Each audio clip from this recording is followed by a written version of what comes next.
All right. Well, according according to the Google machine, I am live. Oops, let me get my mixer out of the way. I've got some music going on the back here.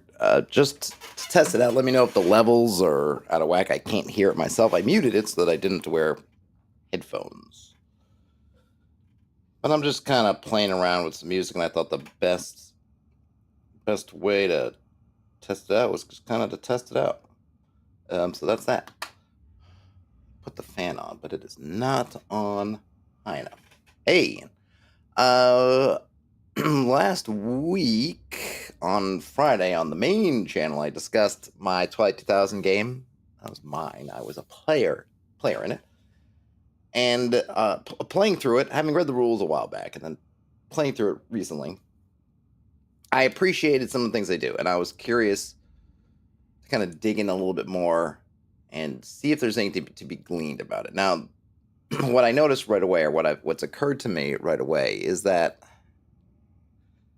they have a very specific setting with very specific factions, so it allows them to create their encounters, create their sites or the frameworks they have for that, and be very specific. Now we can do that too, but I think when I'm usually looking at these, most folks are kind of generic tools that generic people can use in generic games, and then it becomes very difficult because you don't have that specificity you can count on. One of the things, and I talked about this last time. Let me see. I think I should have the card. I should be able to pull up the cards. So let's pull up the cards, and they have. Here we go. So in Twilight 2000, and this we're talking about the Free League edition.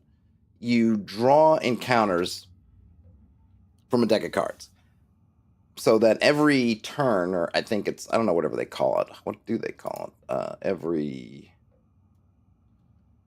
Let's see. Yeah, per shift. So be per turn. I forget how many shifts in a day they have, but basically per, exploration turn, or however long that happens to be for you, you'd pull a card. Now, you're not rolling any dice for this. It's not roll d6, and on a 6 you get a card. No, you just flip a card. Now, so you might think, well, there's going to be an encounter every shift. Haha, not so fast.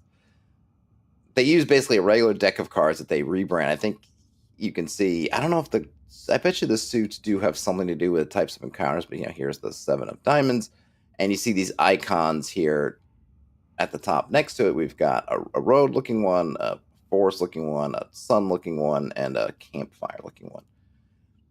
So what happens is a shift begins, and your players, I suppose, are somewhere. They're on a road. So you flip a card. If you get this card, since it has the road symbol, this means that this encounter would apply to them, so you can run the encounter as is. If you happen to roll this one and you're on the road, well, you don't get it.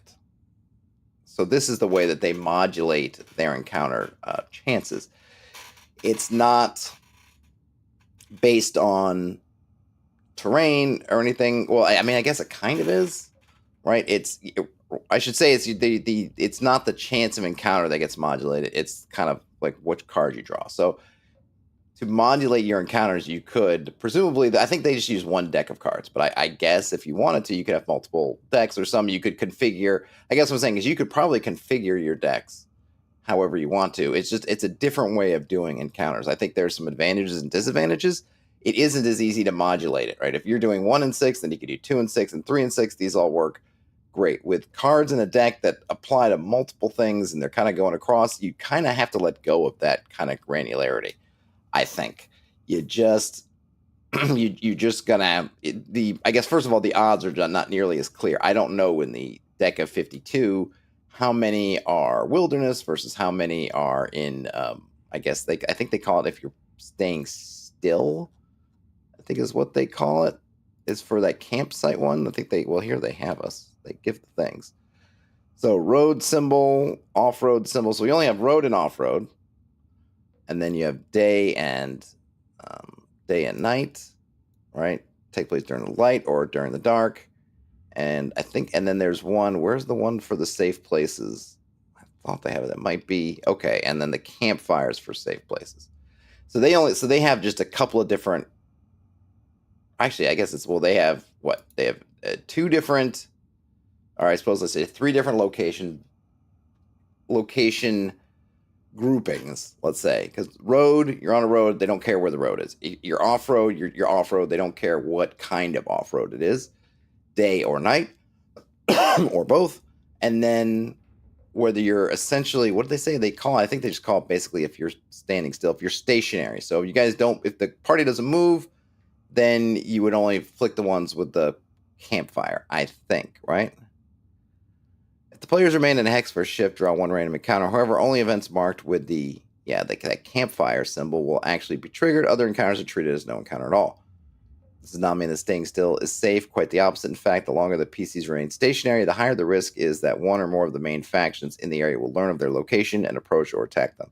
So they kind of have a different mechanic there, I see. So, but basically, it's an interesting mix, right? So we usually think about it, by the book, BX, something of that ilk. Your encounter chance is based upon what terrain you're in. And I think I do like that. Especially for I think a fantasy game, especially if you're using terrains. I mean, I guess there's probably a couple of levels here, depending on what kind of game you're running. How much are you leaning into different terrain for monsters and travel would be one. In something like Twilight 2000, I don't think they really care. It's really just off-road and on-road. That's basically it. Everything else might affect your battle map, might affect visibility, things like that, but it's not affecting the grand scheme of things. They just giving you an off-road rate and on-road rate of travel and speed, I think, and that kind of thing. And plus, since you're the only encounters you're going to have, you could have, basically, which is the other thing, I guess, that having a understanding your setting and everything, right? And especially one for this. So for Twilight 2000, they don't have any monsters. There's only, I mean, they're the monsters that are us, but there's no other creatures. There's just civilians and then maybe an animal. I don't think, and then it's basically either a natural something or one of their factions. So it makes it very easy because they've kind of collapsed a lot of the what's the word I'm looking for? They've collapsed a lot of the variables into a very manageable number, and so you can do a lot of fun stuff with that manageable number. That is difficult or impossible, or you wouldn't even want to do it if you had a wide gamut. And I think one of the things that's occurring to me is that so many things are designed, and I guess they have to be because we're designing them as tools for people to take in their own games. To be like, okay, you got to kind of take the worlds without number approach and do all this kind of work for this stuff. And then I see something like Twilight 2000 and go, you know what? If you kind of narrow down things and you go, yeah, we have the different military groups. And so that's a couple, 3, 4, right? I guess there's Polish, Swedish, US, Russian. Maybe there's another one. And then, okay. Or I don't know if NATO's. No, I don't think it's just was a civilian. And, and then you go, all right, you got that. And you got kind of nature. And then, so when you're making your encounters, you could make these almost Mad Lib kind of encounters if you want to. Obviously, in the game, they don't make them Mad Lib, but you could say you could take their system and make kind of a Mad Lib thing out of it. Like you could probably take this one up here, which has a faction attached to the Soviet military, but you could probably just say, any of the military. So if let's just read this one. So this one's called Loaded Like a Freight Train. It can take place on the road or off road, but just during the day, either road or off road. A freight train commandeered by Soviet forces. Mobility roll to Japan. The train has guards and is loaded with 5,000 liters of alcohol, fuel, 1,000 field rations, 200 AK-74 rifles, 6,000 rounds of ammo, some hand grenades, some rocket launchers. The train moves. We roll D6 number of hexes per shift until it arrives at a local headquarters. So this is a really generic. Now here they just have it as a Soviet faction, but you could literally input any of the other military factions and it would work just as well. Freight train commandeered by U.S. forces. Freight train commandeered by Polish forces. Whatever. Some military is doing this, and they're moving some distance to a local HQ. You could probably pull out your hex map and see where the local HQ is. Right? It's really simple. Now, how would you? If you were to duplicate this in your ye old fantasy campaign, it becomes not necessarily more difficult, but potentially more. You think about, well, is it commandeered by? It's like, I guess the thing is, what I'm saying here is, you say Soviet, right? We know it's Soviet military. That tells us a lot of detail about them, even if it's not in their stats. I don't know if their different soldiers have vastly different stats. We just point some NPCs up, but it tells us an awful lot about them. We understand, if we're playing in this setting, kind of what they want, what their goals are, who they like, who they don't like, all this stuff. Hey, Croco. The idea, though, is, you could say, let's say it was we put it more of a fantasy kind of thing. It's a caravan that has been co-opted or commandeered, I guess, or taken by bandits. So you get a lot of the same stuff. Okay, this caravan has been taken by bandits, and they're moving some D6 number of hexes to the bandits' hideout or something. And you think, like, well, that's the same, right? Isn't it? Well, yes and no. I mean, it is the same in that we've attached some people to this action. But the problem is, who are there are all these questions that you then have to answer. Either you have to then generate more tables, and none of that's a bad thing, or use the GM have to say, well, who are these bandits? What do they want? Like, we understand you say the Soviet forces, what do they want? And one of the things I commented on, I think on that other stream on Friday, was that I appreciated that. I was wondering how you could take some, like, could you look at a region of your hex map, of your sandbox, of your world, and come up with some factions that you could then do kind of your own Mad Lib approach, I guess. So I guess let's start getting some stuff now. Maybe this will make more sense if sense can be made at all. Actually, let me get rid of that. It's not. I'll use the list thing for this, I think. Yeah. So, right, we got factions. Now, I'm not talking about. So here, when I'm talking about factions, I'm almost more talking about your very generic factions. If we go back and we look at Twilight 2000, I think if we roll down here after their encounter stuff, rolling down. Let's see. No, I didn't. All right, just gonna roll. Can I page up, page down? There we go. There we go. So you see here, we have Poland, and they have different divisions inside of that. Or these are no, I'm sorry. I think these are the locations inside of Poland. We've got U.S. military forces that have some stuff, and so they have the forces and their goals.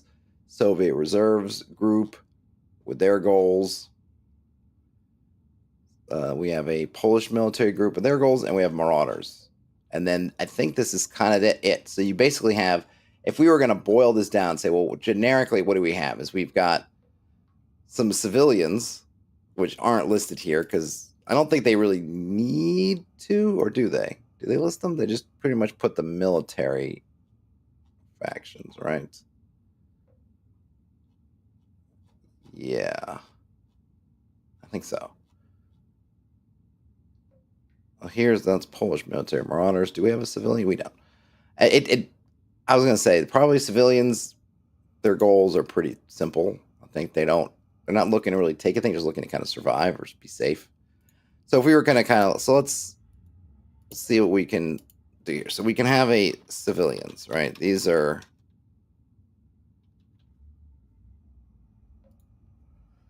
the local indigenous folk. I guess they don't have to be indigenous, but they're the local. All right, local. Let's just call it local folk. Oops. Local folk. Then I'm also trying to do it simpler. Now, in a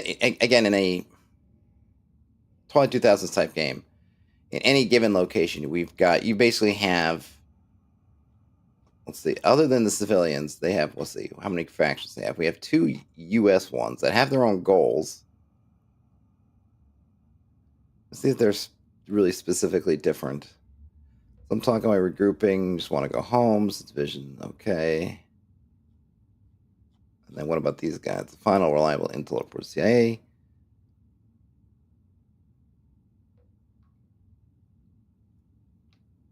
All right, so they do have sort of separate goals. So basically, they have kind of US 1, US 2, Soviet, and I guess paramilitary would be, or I guess it's just Polish military, or I guess, and they have the Marauders. Krako says region, so you have civilians, military, outlaws. Yeah, something like that. So I was gonna actually make it a little bit bigger. So I was gonna say this. So you've got civilians, and now I guess we could talk about. I'm gonna kind of simplify it a bit by talking about an authority and an anti-authority. In the case of Twilight 2000, there is no overwhelming authority. Right? This is when you'd have to kind of either you'd have multiple authorities, which you could have, or I'm trying to break it down a little bit into something a little bit simpler, which means that there are going to be some edge cases where this might not work so well. And this is just some blood orange spindrift for the working man. Might not work out so well. But we'll start there and we'll see this. So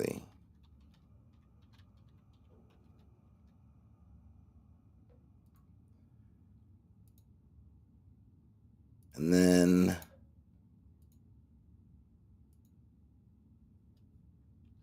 I don't know what criminal.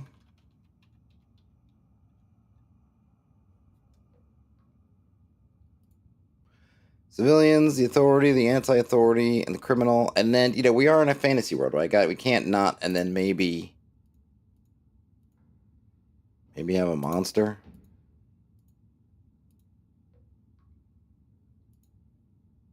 Oops, no, I didn't want to do that.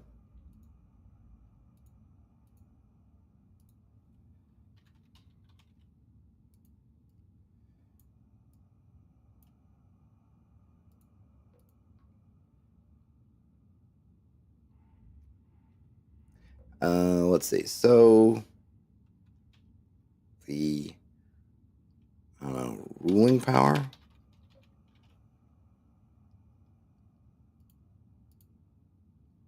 And the one thing is that you could probably change these up, I think, to suit. I'm trying to get a really.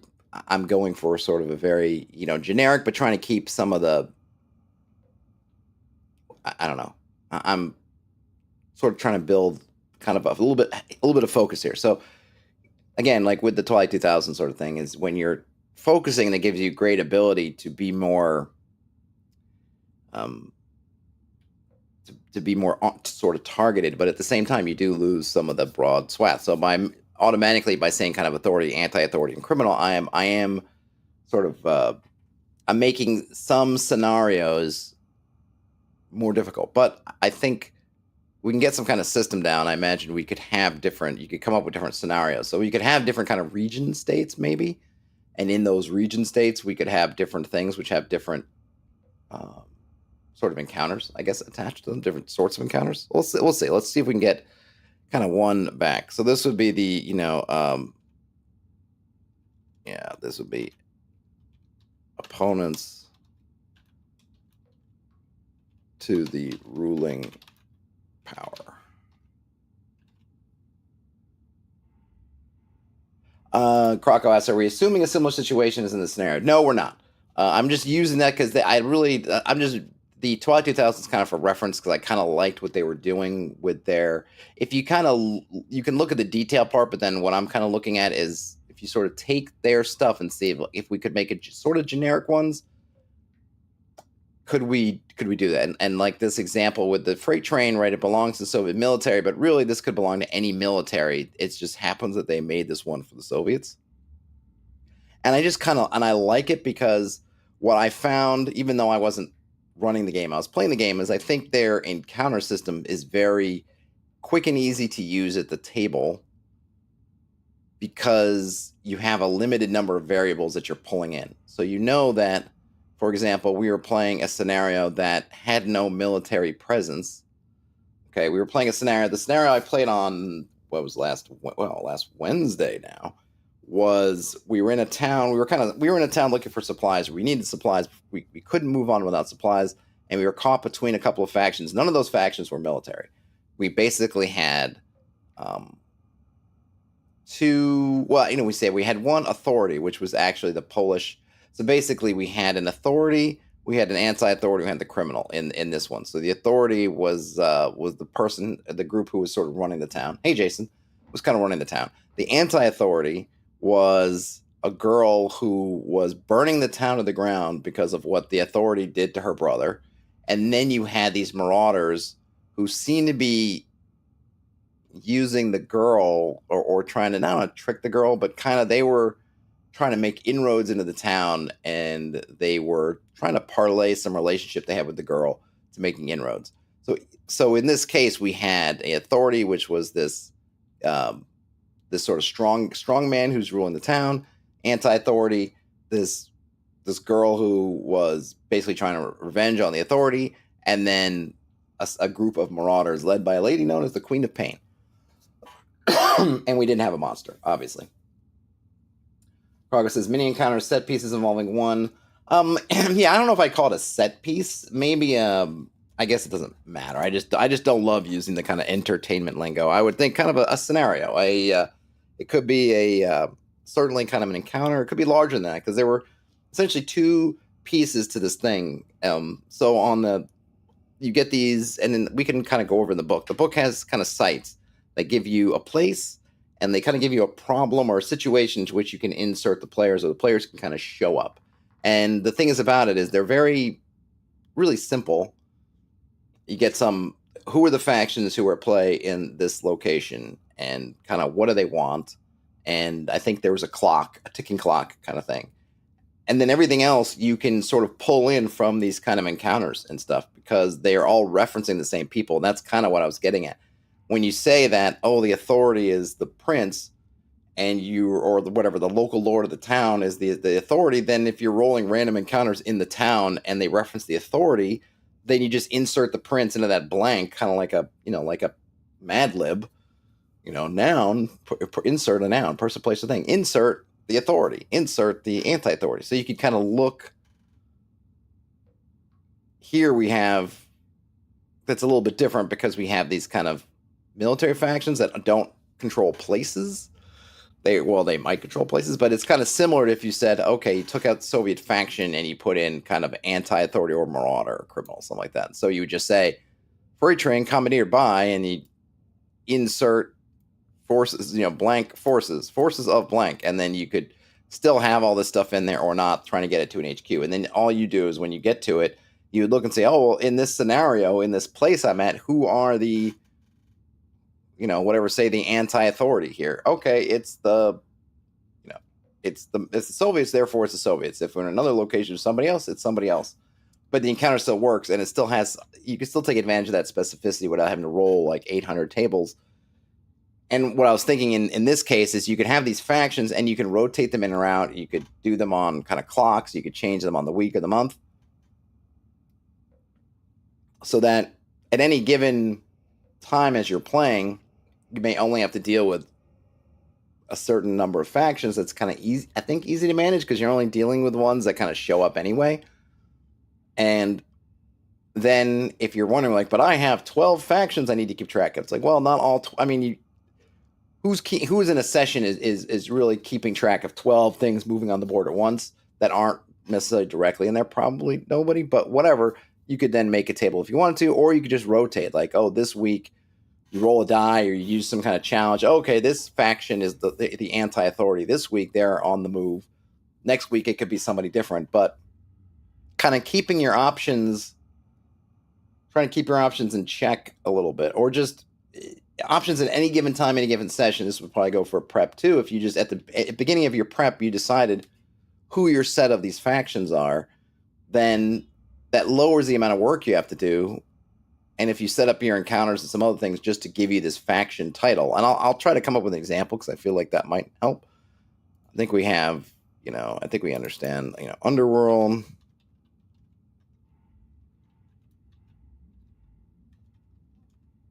Underworld types. So let me,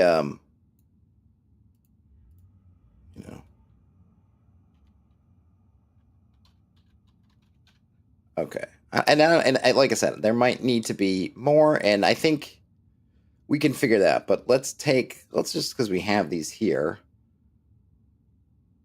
So here's, some of them are interesting, right? So here is this is really a location. It's kind of a location encounter, right? The train is a moving encounter. You're on a road somewhere, or you're in the wilderness and you come across some train tracks. Either the roads crossing the train tracks, or the train tracks having to be there, and then this thing's coming by as you're coming through. Great, right? It just exists. This one is you're coming across some kind of village that's potentially not on your maps. It's hidden in there, right? So in this one, it's a civilian faction. And then you've got a number of things. And it says small village of 2d6 houses. It is defended by local civilians who are ready to barter with the PCs for weapons or protection in exchange for food and lodging. They're armed with shotguns and pistols. The PCs might even be offered to stay here indefinitely. So you get a nice little encounter. It's just a tiny little village. Right? We could take that same thing. I mean, really, because you look at it, and this is what I kind of like. Right? Okay, it's the civilians, so you know it's the locals. Whoever the locals are. Who are the civilians here? That's who it is. And then you just get that. So let's see if I can imagine we've got a region. So let's just set one of these up here, and we'll kind of walk through it, and I'm just going to make up some stuff. Make it yellow. All right. So we have a region, right? So now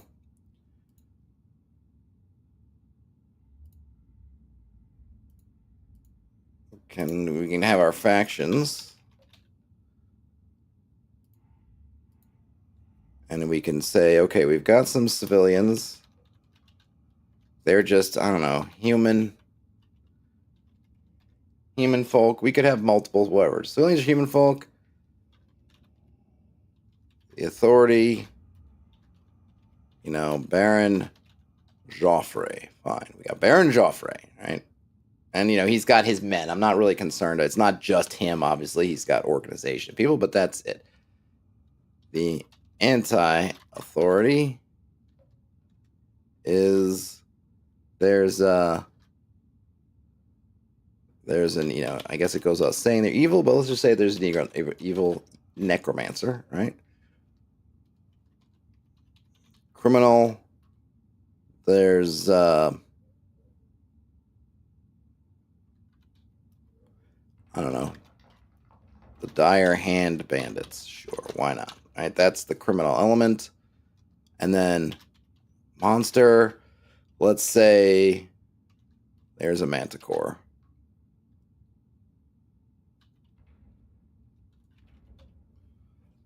Right? So we've got, can I bold these up a little bit?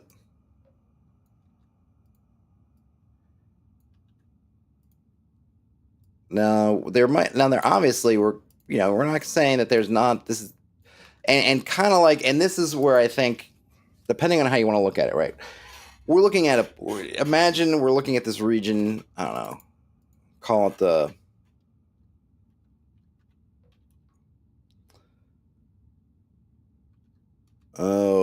I don't know,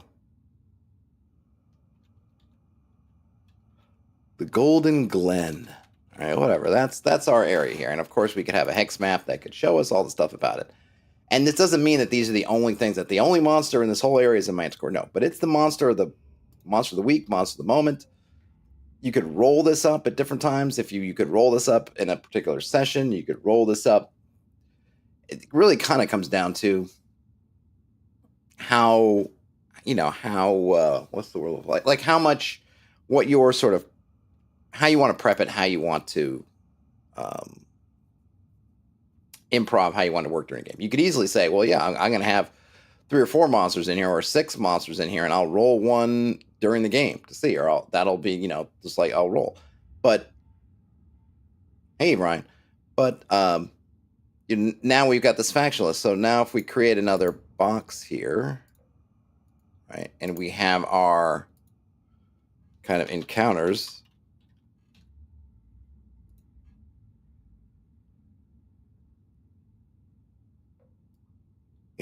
We could,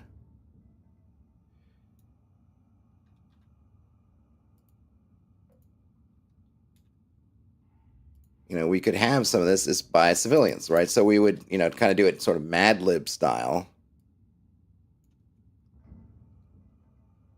bracket.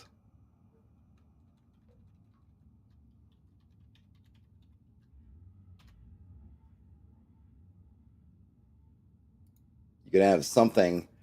You could have something like that, right? As a one. We just call it counter, right? If we just let's see, could we grab another one? Oh, that's nice.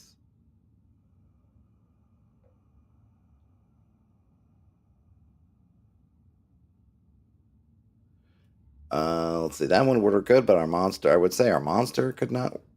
But that one. See if there's one.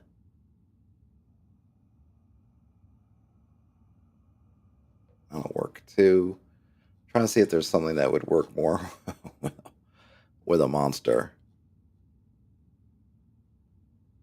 All right, so this could be one. So here's another encounter. We'll just try this one in here.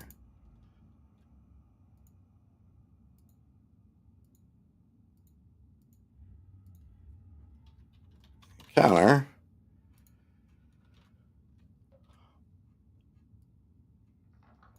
So this would be the criminal, right?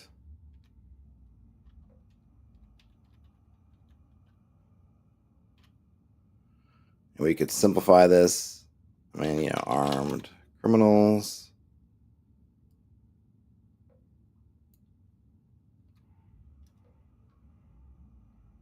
Then they ask questions.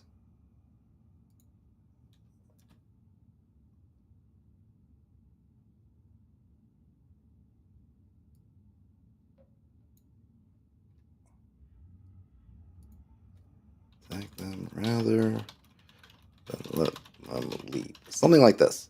Armed, criminals, bracket, which would mean we'd go to the criminals, which would be the dire hand bandits. So, the dire hand bandits have set up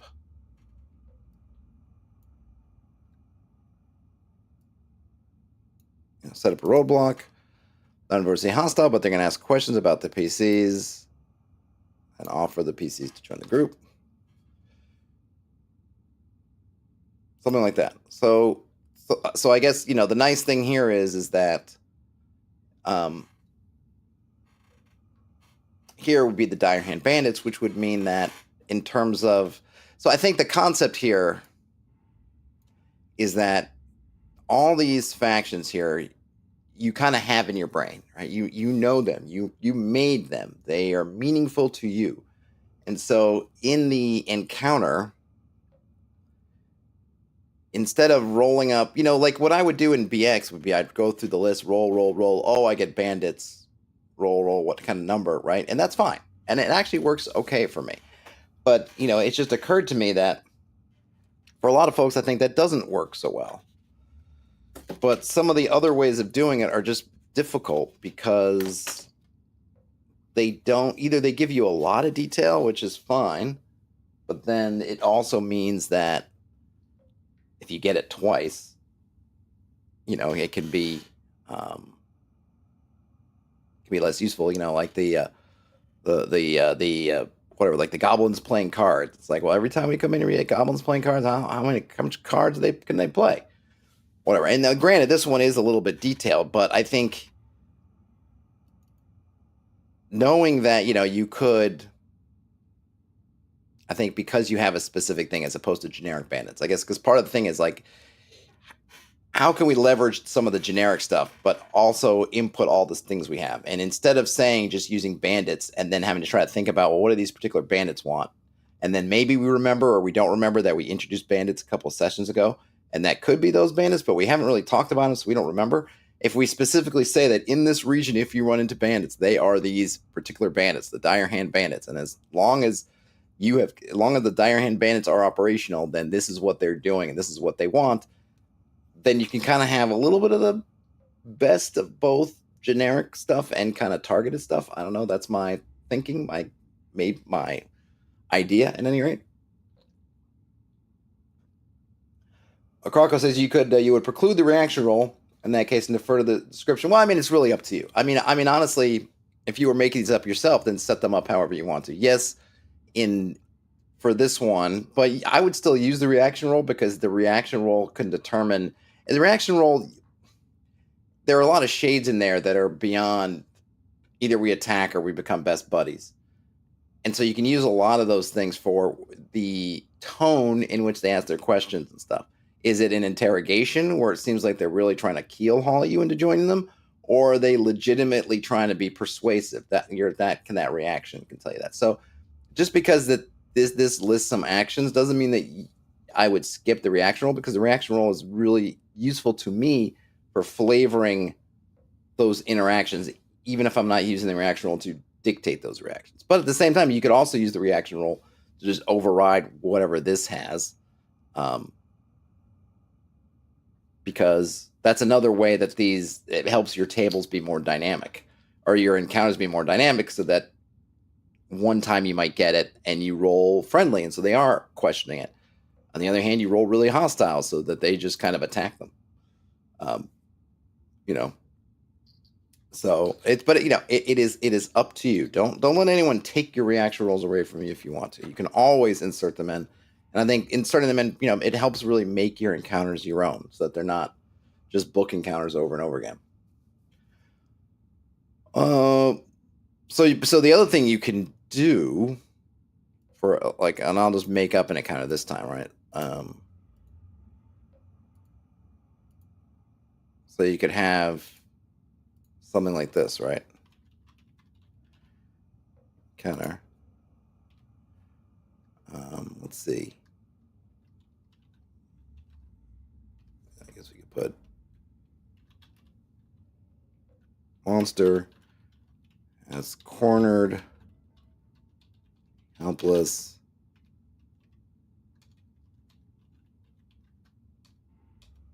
civilian in a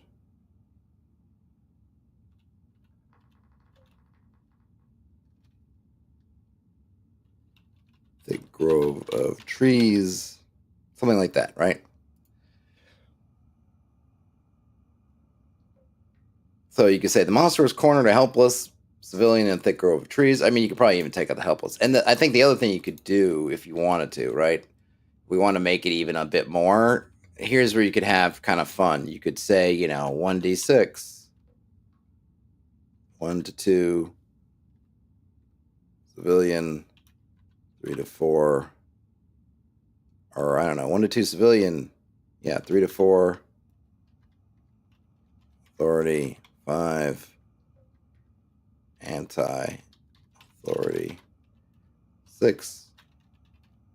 I mean, if you wanted to kind of get into it, right? So you can kind of make these encounters that are, like I said, have a little bit more specificity, but you're not. I put a thick grove of trees because we're in the, these are the things, and this is the things that I think it's if you can do these things for your campaign in your area, it will help you a lot, right? Twilight 2000 can be very specific because they know exactly the kind of terrain that they're in. They don't have to wonder, like, are you in a desert? Are you in the mountains? Are you in the middle of the ocean with this encounter? They can just say, you're in the kind of trees, you're in the forest, you're in this kind of region of Poland. Then we know kind of what the terrain is. So anywhere you are, you're probably going to be able to find a stand of trees. It's not, we don't have to worry about you being in a desert and then saying, well, there are no trees, or we're on a mountain peak. So there is, they're not, they don't have to worry about that. They can kind of hone in on what they do have. And I think often that, you come up with your generic systems, which are great, but then you should tune those systems to kind of the region that you're in, so that you can take advantage of the specificity that you have in the playing area, as opposed to having to do everything by the globe. I gotta write everything out like I could be anywhere on the planet, but I'm not anywhere on the planet. I'm in a specific place. And so can we take advantage of that place? So obviously, if I say in a thick grove of trees, that doesn't work if we're in the desert. But I'm saying here that in the Golden Glen, I'm not in the desert, right? I'm in the place that's got trees and rivers and hills. So I don't have to worry about being in the mountains, because there are not any mountains here. I don't have to worry about being in the desert, because there's no desert here, or badlands or other things. So I can say a thick grove of trees or grove of trees or something like that, because I can anywhere I know, there'll be the possibility of being in some trees that I can then use to my advantage.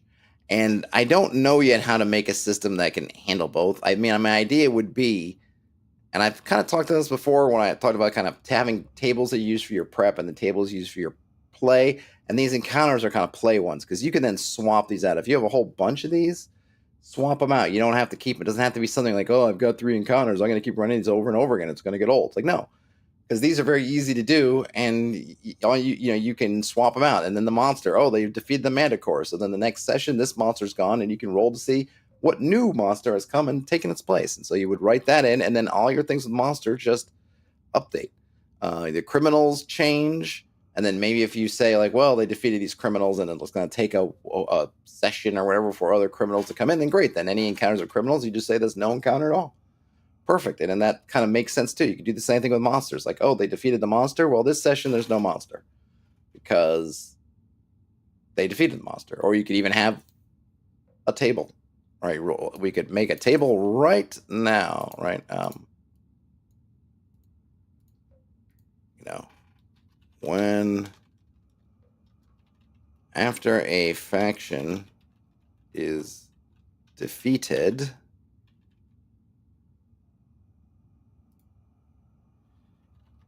the next let's see, roll a 1d6 1 to 3. You say 1 to 3. No new faction arises for 2 weeks. 4 to 5. A new faction arises next week. 6. A new faction arises the next day. So there you have a simple table by which when they defeat a faction, you can just roll a d6, and that will tell you how fast the vacuum filled by that faction, the vacuum that faction occupied, the vacuum created by that faction vanishing becomes reoccupied. So the party defeats the Manticore, roll a die, and then you can see, well, when does it come in? And it's not, I'm not taking into account X, Y, or Z, but I think that's kind of okay, actually.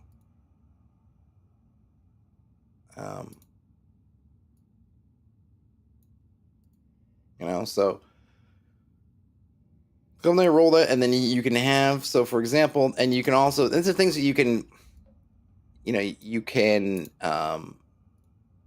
could prep as you're going along. So you could talk about, here's your monster list, right? Monsters of the Golden Glen.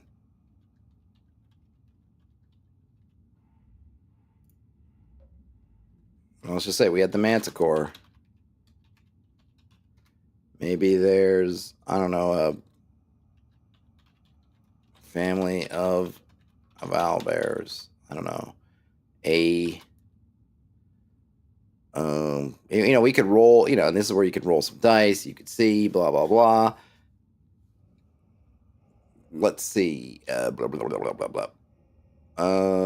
What else could there be? I don't know. A dragon, right? A dragon.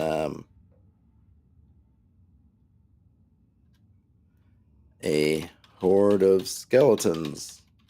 Whatever. So you can have all these here. I guess so maybe we'll say 5. I don't know.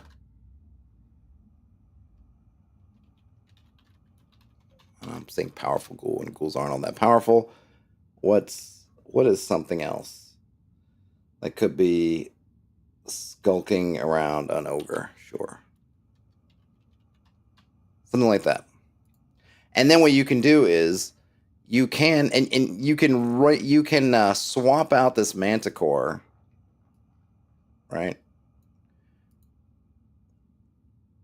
Whenever you want. Like this could be like on a day. Which one of these, we're in the Golden Glen. So okay, we go out in the wilderness, so you roll a die, and this today, first day in the wilderness, I got a 6. So it's not the Manticore that's active; it's the ogre they're rolling around in. Or, then the next day they wake up, oh, it's still the ogre. The next day they get up, nope, now it's a dragon flying through. It's kind of a different way of looking at which creatures are around. And if you wanted to, like I said, you could totally roll it as it comes. Just when you get to the encounter, oh, I need the monster. Okay. 2, it's the family of owlbears that's got the person trapped in the grove of trees. You could do this in a Manticore Monday, exactly. Wasn't that a Bangle song? Just another Manticore Monday. You could do it any way you want. It's very. I think there's a kind of a nice flexibility here. I like D6 tables because they're short. I could kind of get a handle on all these pretty quickly, and then as soon as one gets eliminated, oh, they took out the Manticore. I can go to a bigger list. I can roll it. I can insert it in there, and then I just have that one that I'm thinking about. I don't necessarily need. I think I need. It's fine to have them, but I think for a given session, how many wandering creatures are we probably going to get, depending on what's going on? I think it's Manic Croco. I believe the song is Manic Monday. Just another Manic Monday. But I kind of like Manticore Monday. Tales of the Manticore, the podcast. They should get somebody to do just another Manticore Monday. That should be the release schedule for this. Should be put on Mondays. It should be Manticore Monday. My sister used to listen to the Bangles nonstop, so unfortunately, I have a better knowledge of some of their songs than I ought.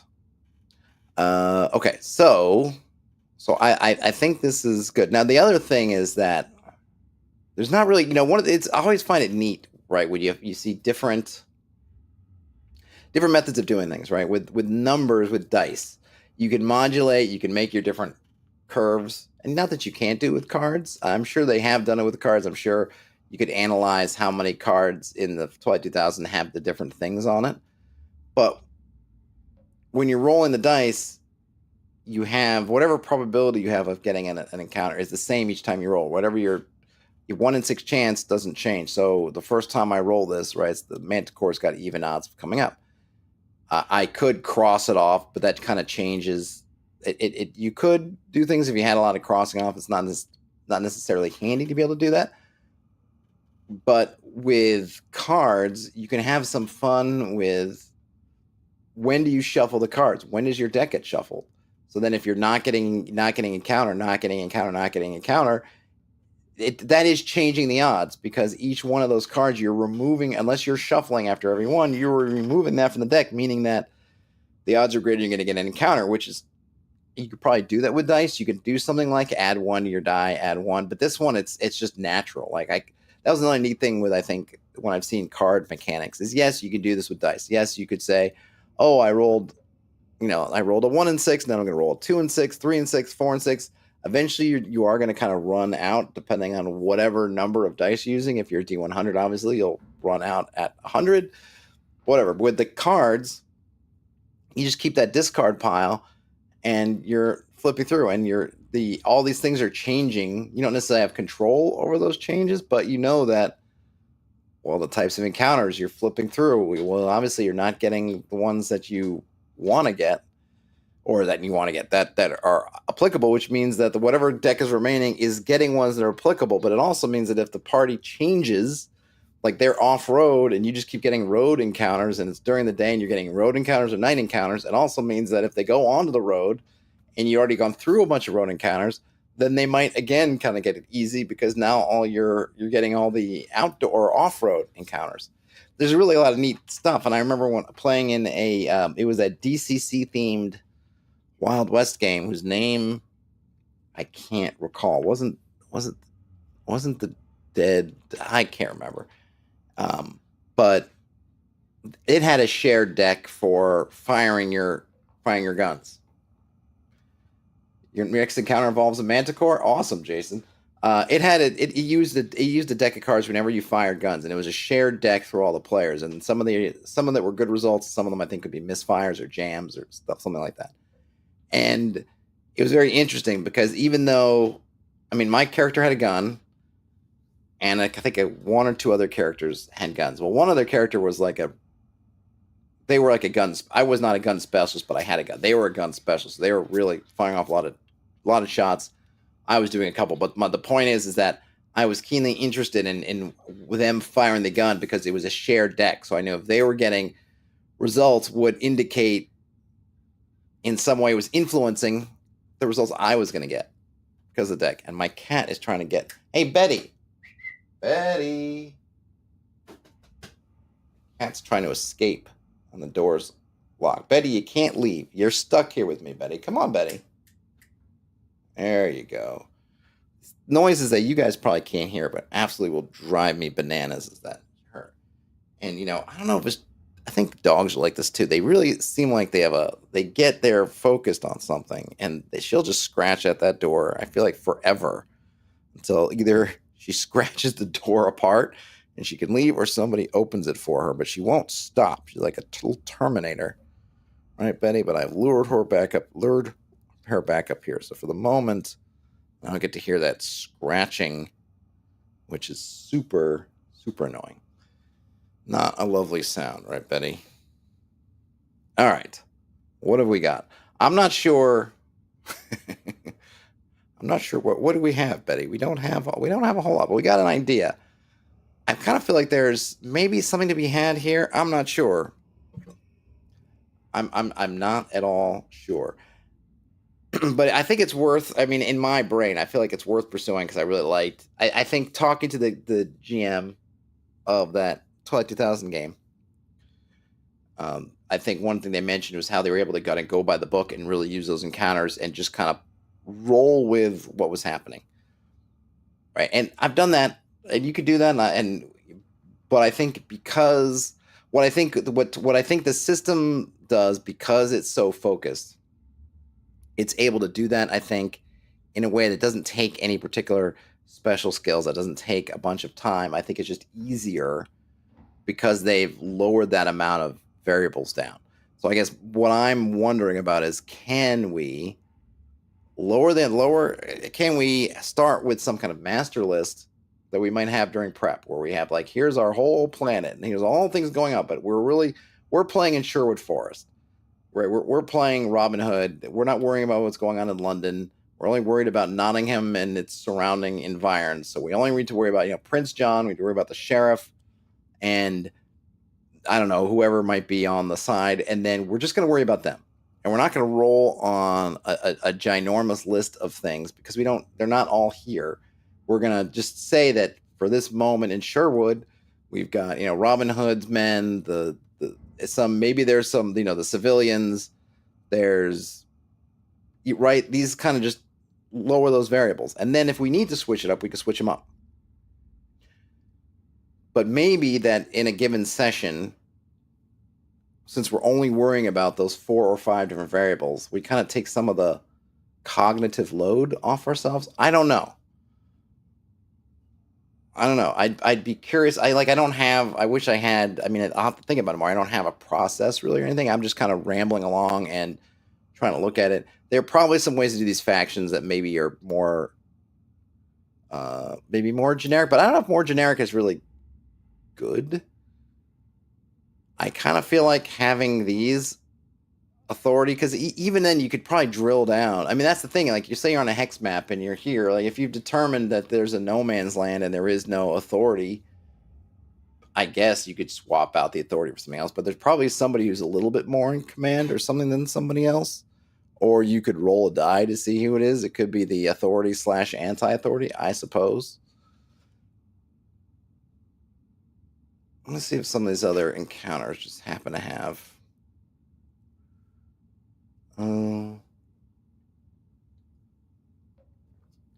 Yeah, see, this one is interesting. It doesn't really work. It's an IED type situation. It doesn't necessarily work as written. But maybe the PCs hear something, and I don't know. I don't know what it could be a spell, right? They hear a boom. They go down, and then it's basically you've got, the faction would be, say, the authority, and then the criminals are the ones who plan it. So you essentially would take these out.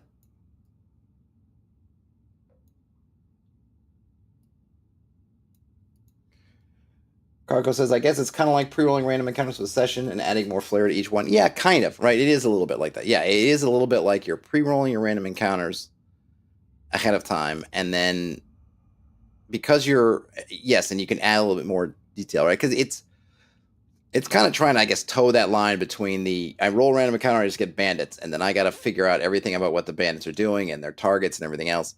And then you could also have one that gives you something really specific.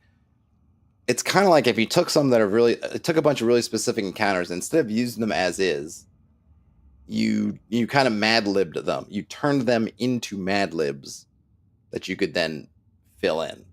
Maybe that's the best way to look at it. It's like taking some, hey, take those detailed encounters that people write that are wonderful, but they end up being kind of, to me anyway, I always find them sort of too specific, or maybe too attached to kind of a setting or style that I don't like. But you could take those out, right? You could say, oh, you guys hear a boom, you go, you see a wagon that's on fire, looks like it's hit by a spell, it's burning, and then there's some folks dying on the road, and you just swap out Soviet, you take out Soviet soldiers and you just put, this would be authority. All right, well, I guess let's just take it out, right? Let's just do this one. It'll be the kind of the last thing that we do, right? So another encounter. Excuse me. Let's see. Let's drop this in.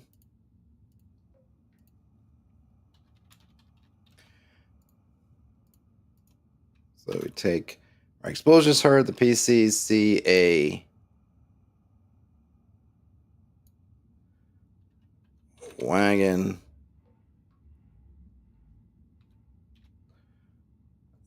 Let's see. Take that. Engulfed in flame. Dying. Whoops.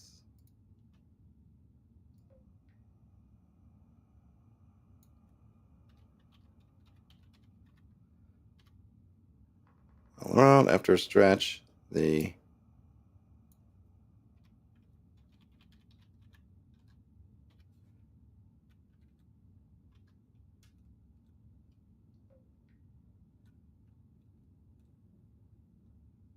criminals who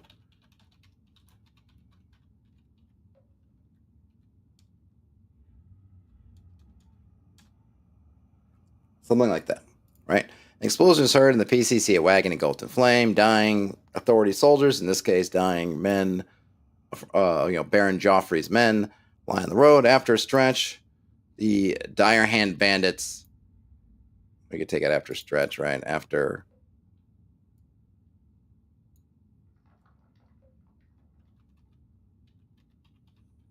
with that, maybe we'll call it after 2d6 minutes. If we wanted to do that, whatever. Criminals who destroyed the wagon, right? Something like that. And then we don't necessarily need to worry about how detailed it is, because we're going to swap out this encounter for, I think the idea here is at least for me, is that once you hit this encounter, you can put it in the back of your deck. You can have some master deck. They're using a 52 card deck, which means, I don't know, we played for 3 hours, I guess, in a game. How many of those encounters are you going to get? Not very many. So you're not going to get through these for a while. And then you can, let's say you had a 2-time, a 104 card deck, and you could swap these things out, then you could get even more sort of rarity for these. And it doesn't take that long to make them up, but you're kind of keeping a small list at hand, even though you've got maybe a master list that you're working on. And of course, you could make it even more generic. In a game like Twilight 2000, it can be very specific. In a fantasy game, maybe you want to make it more generic. But I think the idea is that you, instead of just saying, bandits, and having to figure out who the bandits are and who whatever's happening, you just say. And you could probably have some other ones. You could probably have one you could probably make. I was thinking of having like a 6.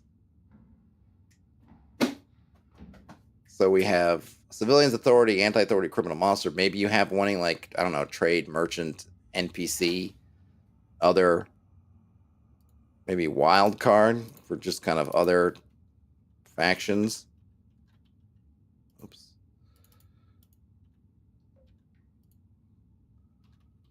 Unaligned or